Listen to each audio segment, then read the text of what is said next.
The massive alien ship drifted through the darkness of space like a floating cathedral. Inside its crystal halls, Admiral Kethver knelt on the cold floor before a glowing altar that pulsed with strange energy.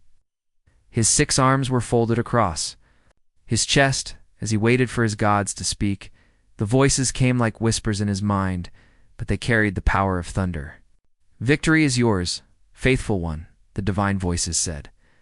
"The small creatures on the distant worlds cannot fight against our blessed ships. They will fall quickly, like dust in the wind." Kethvar felt warmth spread through his body. His gods had never been wrong before. In 300 years of conquest, every world had fallen exactly as they promised. He stood slowly, his 6 arms spreading wide in the ancient gesture of acceptance. Around him, hundreds of officers from different alien races bowed their heads. They had all learned to trust the eternal architects completely. "Send word to all ships," Kethver commanded, his voice echoing through the enormous bridge. "We go to bring order to the humans." The command spread through the fleet like wildfire. 3,000 ships began to move as one, each vessel a perfect blend of deadly weapons and holy architecture. Ships looked like flying temples, covered in glowing symbols that were both prayers and targeting computers. Every gun was blessed. Every shield was sanctified. Every warrior aboard believed that dying in battle would make them immortal. "Commander." Zelthek approached the admiral with a datapad in his clawed hands. "The human worlds show little defense," he reported. "Their technology is primitive. Their ships are few. The architects speak truly when they say this will be our easiest conquest." Kethver studied the information with satisfaction.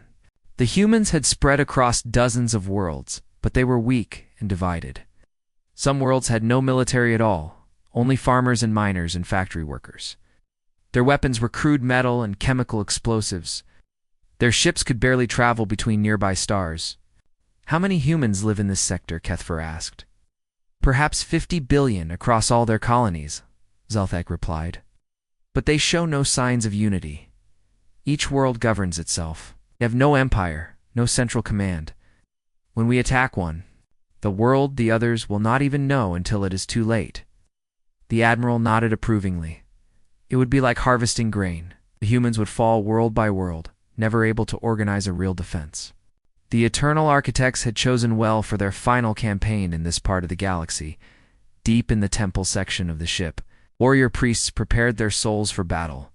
They painted sacred symbols on their armor and spoke ancient prayers over their weapons. To them, this was not just war, but a holy mission. The humans were primitives who needed to be shown the proper way to live. Those who surrendered would become servants. Those who fought would die and be forgotten. Sub-Commander Veltar supervised the loading of the troop transports.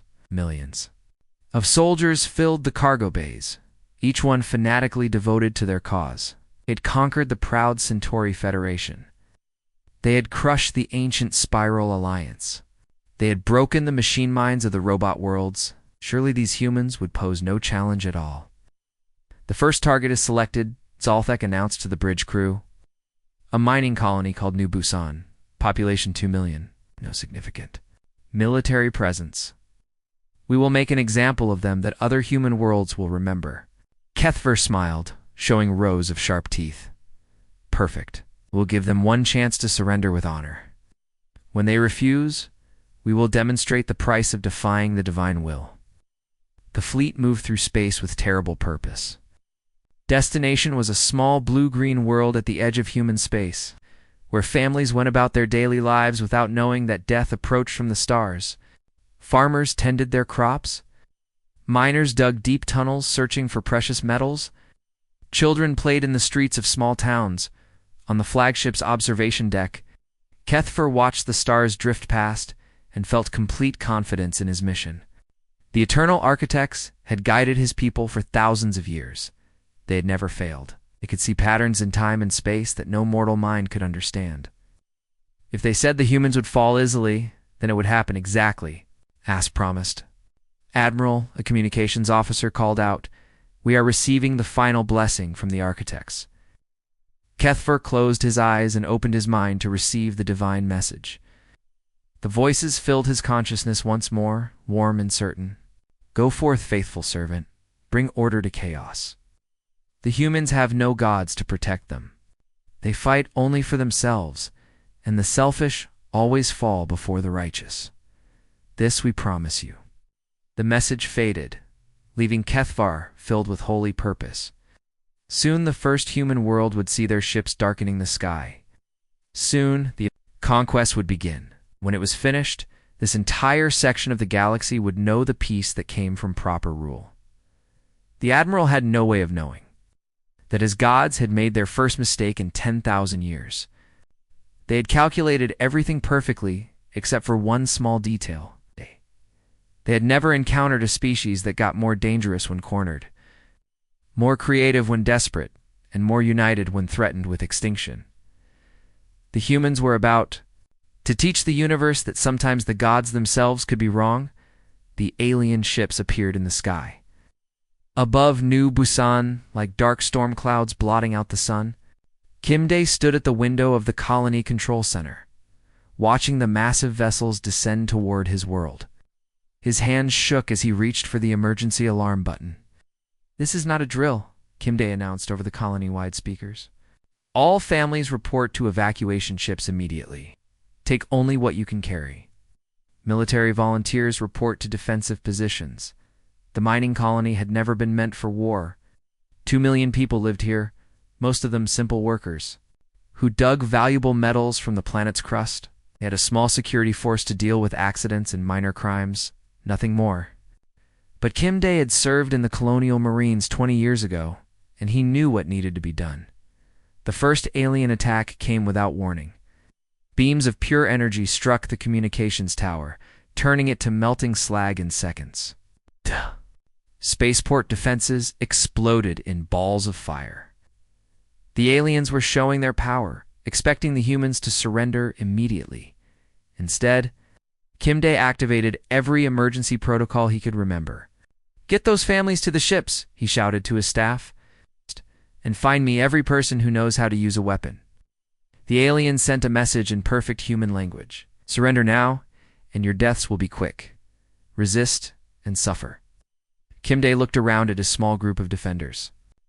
Miners, security guards, maintenance workers, even some teenagers who had volunteered to fight. None of them were real soldiers. All of them looked terrified. But not one of them suggested giving up. "Send them our answer," Kimde said quietly. The message that went back to the alien fleet was simple. Come and take it. What happened next shocked everyone, including the aliens. The humans did not fight like any species the Zephyrians had encountered before. When the aliens landed troops at the main mining facility, they found the tunnels filled with explosives. Miner Jin Woo had spent his whole life underground and knew every passage. He led alien soldiers deeper and deeper into the maze, then triggered charges that brought down entire sections of tunnel at the fusion power plant. Engineer Park Hai received orders to evacuate with the other civilians. Instead, she stayed behind and began working on the reactor controls. She had designed safety systems to prevent accidents. Now she carefully removed every safety system she had built. "Park Hai, get out of there," Kimde radioed to her. "The aliens are coming." "I know," Park Hai replied calmly. "Tell everyone to get clear of the power plant. Give me 10 minutes. The alien soldiers broke through the power plant defenses just as Park Hai finished her work. She smiled as she pressed the final button, knowing she would never see her family again, but also knowing that her sacrifice would matter. The explosion lit up the sky like a second sun. The fusion reactor detonated with the force of a small nuclear weapon, vaporizing everything within 5 kilometers. 3 of the alien temple ships that had been hovering nearby were caught in the blast and destroyed completely. Sub-Commander Veltar stared at his tactical display in disbelief. "Admiral, we have lost 3 ships, the humans. They destroyed their own power source to kill our troops." Kethvar felt confusion creep into his mind. This was not how conquest was supposed. To work, species were supposed to value their own lives above all else. They surrendered when faced with superior force. They did not blow themselves up to hurt their attackers. Move to the next target, Kethver ordered. This was an unusual situation. The pattern will correct itself. But the pattern did not correct itself. On the farming world of New Sol, the aliens expected to find peaceful agricultural workers who would surrender without a fight. Instead, they found that Farmer Lee Bin had turned his knowledge of the land into military strategy. His people hid in underground root cellars and storm shelters, emerging at night to attack alien supply lines with hunting rifles and farm tools. They used the irrigation tunnels to move unseen, reported the Zephyrian ground commander. They strike our convoys and disappear before we can respond. And they have turned their farming equipment into weapons. The humans had converted tractors into armored vehicles. They used crop-dusting aircraft to drop homemade bombs. They poisoned water supplies that the aliens tried to use. Every farm became a fortress, every field a potential battlefield. On the industrial world of New Daegu, factory worker Choi Soo had done something even more disturbing. When the aliens destroyed the military bases, she organized the civilian workers to convert their manufacturing plants into weapon factories. Assembly lines that once made household appliances now produced explosives. Chemical plants that made fertilizer began making poison gas. The humans adapt too quickly, Veltar reported to his admiral. Every world teaches them new ways to hurt us. They learn from each battle and become more dangerous. Kethver looked at the casualty reports and felt something he had never experienced before. Doubt. His gods had promised easy victory. But the humans were making every world cost more ships, more soldiers, more time than expected. That night, alone in his private chamber, Kethver knelt before his personal altar and prayed desperately to the eternal architects. Great ones, your servant seeks wisdom. The humans do not behave as predicted. They choose death over surrender. They destroy their own possessions to deny them to us. How do we proceed? He waited for the divine voices that had always guided him before. But for the first time in his life, the gods said nothing at all. Captain Yoon Ji-ho gripped the command chair with her one remaining hand as her ship shook from another alien energy blast. Her left arm was gone, lost 3 weeks ago, when the Zephyrians attacked the Titan shipyards, but she refused to leave her post. The destroyer Indomitable was held together by welding patches and desperate hope, but it was still fighting. Engineering report, Ji-ho called out over the noise of alarms and explosions. Hole cracked on Deck 7, but we sealed it with emergency foam. Chief Engineer Song Min replied from below. The good news is, we got those alien plasma tubes working with our main guns. It makes no sense at all, but the power output is incredible. Ji-ho smiled grimly. That was exactly how humans fought this war. They took alien technology that should never work with human systems and somehow made it work anyway. Her ship now looked like a patchwork monster. Smooth alien components bolted onto rough human metal, but it hit harder than any destroyer had a right to. Across the human fleet, every ship told the same story. The cruiser Defiant had alien shield generators grafted onto its hull like metal tumors. The battleship Unconquerable used captured Zephyrian computer systems to control its weapons, even though human and alien technology should have been completely incompatible. Captain, enemy formation approaching from starboard, reported Weapons Officer Park Dong. 3 temple ships, all in perfect formation. Perfect formation, Ji-ho repeated. That's their problem right there. Songmin, are you ready to try that crazy idea of yours? As ready as we'll ever be, the engineer replied. Remember, this will either work brilliantly or blow us all up. Those are the only 2 options we ever get, Ji-ho said. Do it. The Indomitable suddenly changed direction in a way that should have torn the ship apart. Songmin had rigged the alien plasma conduits to work as emergency thrusters, giving the destroyer impossible mobility. The Zephyrian ships, flying in their beautiful formations, could not react fast enough to the chaotic human tactics. Gio's ship dove under the alien formation and fired upward with weapons that combined human missiles and alien energy beams. The resulting explosion sent one temple ship spinning out of control, its elegant hull cracked in bleeding atmosphere. Meanwhile, on the bridge of the flagship Eternal Dawn, Admiral Kethver stared at tactical displays that made no sense to him. His forces should have been winning easily. The humans had fewer ships, older technology, and no divine guidance. Yet somehow, they kept fighting. And worse, they kept getting stronger. "Admiral, the human ships are changing," reported Subcommander Veltar. "They take our technology and combine it with theirs in ways that should not be possible. Look at this data." Kethver examined the reports with growing horror. Human engineers were stripping weapons and systems from captured Zephyrian vessels and installing them on their own ships within days.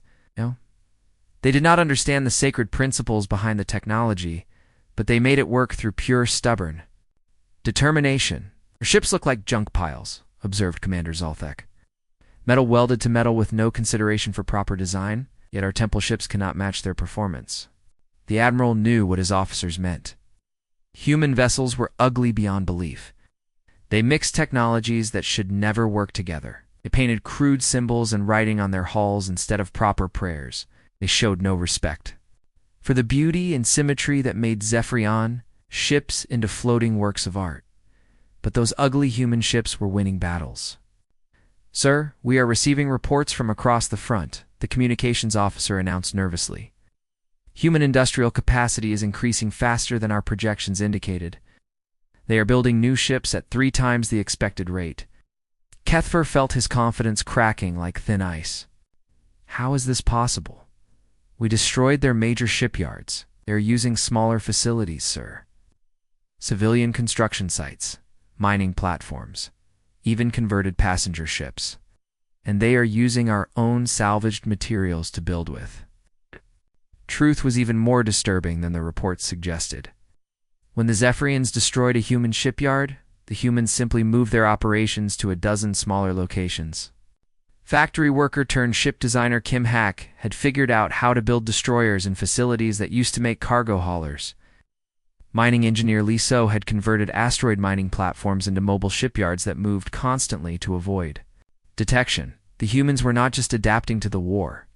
They were evolving, becoming something more dangerous with each passing day. "Admiral," the communications officer said quietly, "we have a message from the Eternal Architects." Kethver immediately knelt before the quantum altar, desperate for guidance from his gods. But when the divine voices came, they sounded different than before. Uncertain, worried. "Faithful servant," the architects whispered, "we perceive variables we did not calculate. Humans do not follow patterns we understand. They should be weakening, but they grow stronger. They should despair, but they fight harder. We require more data before we can provide guidance." Kethver felt terror grip his hearts. In his entire life, he had never heard the gods admit uncertainty about anything. They were supposed to see all possibilities, know all outcomes. Yet now they spoke of variables they could not calculate. The first time since the war began, Admiral Kethver wondered if divine favor might not be enough to guarantee victory. The humans were teaching the universe a terrible lesson about what happened when mortals refused to accept the limits that gods placed upon them. The sun rose over Earth's Pacific Ocean as Admiral Kethver's fleet darkened the morning sky. 2,000 temple ships descended toward the human homeworld like falling stars, their hulls gleaming with sacred symbols and deadly weapons. This was the moment the Eternal Architects had promised would end the war. Earth would fall, and humanity would finally surrender. Instead, Kethver found a world that had turned itself into a weapon. The first landing parties touched down in what used to be the city of New Seoul, expecting to find terrified civilians hiding in their homes. Instead, they found empty streets that suddenly erupted with gunfire from 100 different directions. Every window became a sniper's nest. Every doorway hid explosives. Every manhole cover concealed a tunnel full of human soldiers. Major Han Seojin crouched in the subway tunnels. Beneath the city, speaking quietly into his radio, "Alpha Team, move through Tunnel 7 to Position 12. Bravo Team, prepare charges. Under the main street, wait for my signal." The humans had spent months converting their underground transport system into a military fortress. Subway trains now carried ammunition instead of passengers. Station platforms had become command centers. The aliens controlled the surface, but the humans owned everything below ground. Above, Zephyrian soldiers advanced carefully through the ruined shopping district, their blessed armor gleaming in the smoke-filled air. They had expected resistance, but not like this. The humans did not fight in formations or follow military rules. They attacked from impossible angles, retreated through hidden passages, and struck again from completely different directions. "This makes no sense," War Chief Malter reported to Admiral Kethfer. "They defend positions that cannot be defended. They attack when they should run away.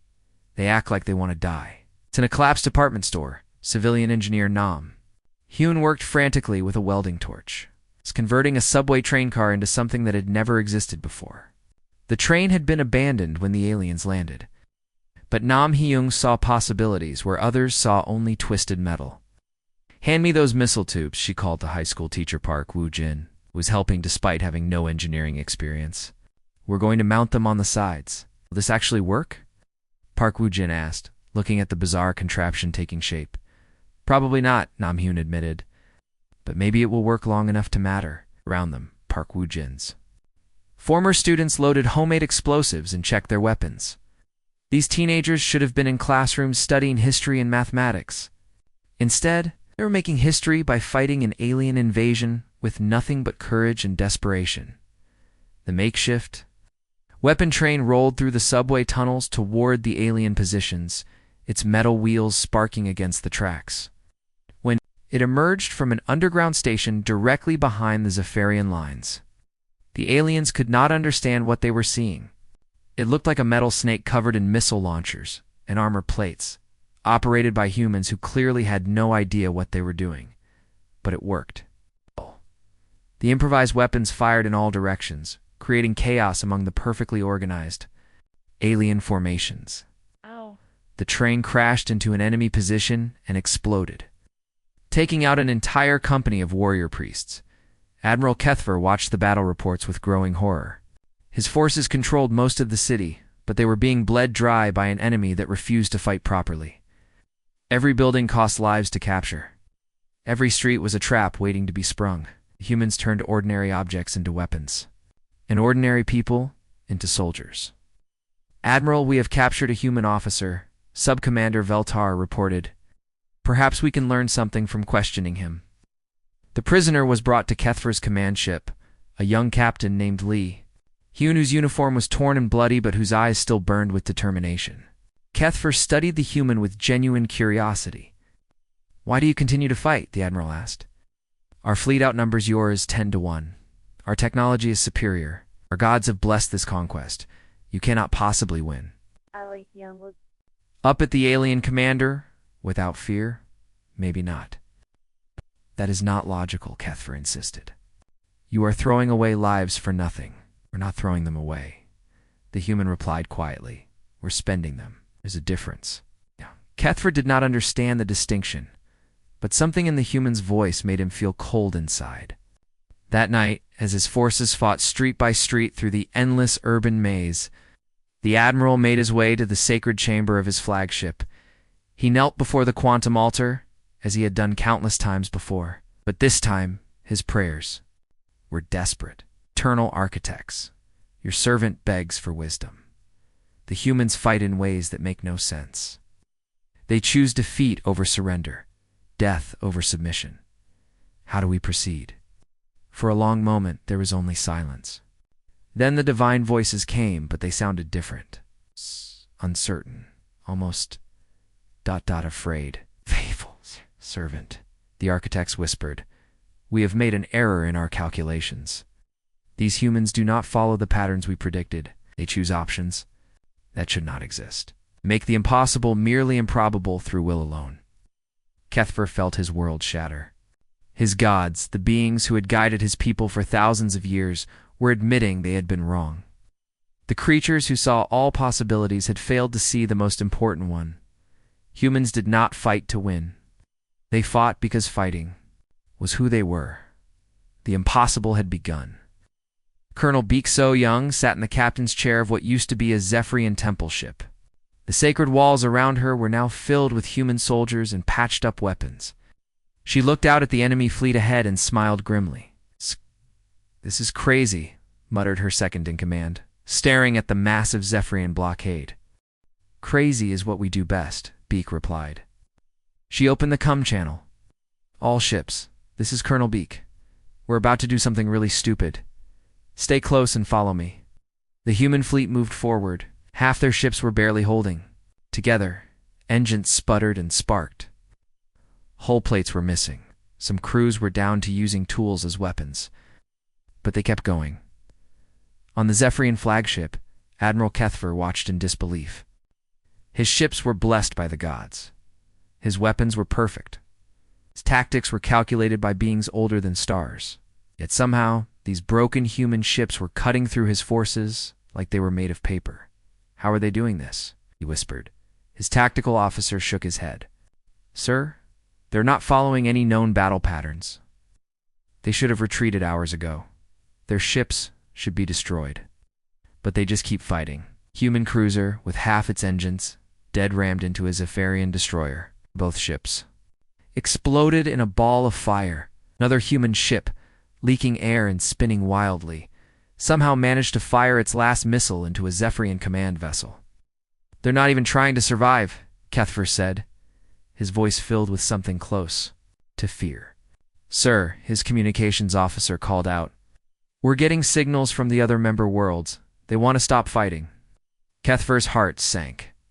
The Zephyrian Empire was made up of dozens of different species, all united under the guidance of the Eternal Architects. But now those worlds were seeing something they had never seen before. They were watching the gods' chosen forces lose to a species that refused to give up, on one of the temple ships now controlled by humans. Beak watched as more Zephyrian vessels began to pull back. The enemy was breaking, not because they were outgunned, but because they couldn't understand how to fight people who didn't know when to quit. "Colonel," her pilot said, "we've got a clear path to their command ship." Beak nodded. "Take us in, let's end this." The final battle was brief. The war was over. 3 weeks later, Ambassador Lee Kung-min sat across from Kethfer in a conference room on a human space station. She looked tired but calm. The Zephyrian admiral looked like he had aged years in the past month. "Your gods told you that you would win," Lee said quietly. "They calculated everything perfectly. Every weapon, every ship, every possible move we could make." Kethfer nodded slowly. "The Eternal Architects see all possibilities. They predicted your defeat. But they made one mistake," Lee continued. "They assumed we would act logically. They thought we would surrender when the odds became impossible." "Why didn't you?" Kethfer asked. "Your losses were enormous. Your ships were failing. Any rational species would have given up." Lee smiled sadly. "Because humans aren't very rational, Admiral. When someone tells us something is impossible, we tend to take that as a challenge." Kethfer signed the peace treaty with shaking hands. Around the galaxy, other species watched and wondered. The Eternal Architects, those ancient beings who had guided civilization for millions of years, had gone silent. Their perfect calculations had been broken by a species that simply refused to follow the rules. As the Zephyrian fleet prepared to leave Earth's solar system, Kethfer stood on his bridge one last time. His homeworld was calling him back, but he knew things would never be the same. The Empire was crumbling. Worlds that had followed divine guidance for thousands of years were now asking questions. "Sir," his aide asked, "what will you tell the Council when we return?" Kethfer looked out at the blue planet that had somehow defeated them all. "I'll tell them the truth. That sometimes the greatest victories don't belong to those blessed by gods. They belong to those too stubborn to know when they're beaten." The human ships watched them go. Small damaged vessels that had somehow stood against the might of an empire and won. Not through superior weapons or divine favor, but through sheer magnificent stubbornness. Earth had survived. Against all odds, against all logic, against the will of gods themselves, humanity had simply refused to lose. And in doing so, they had changed the galaxy forever. The war was over. Impossible had become possible. And somewhere in the depths of space, ancient beings who thought they knew everything about the universe began to recalculate.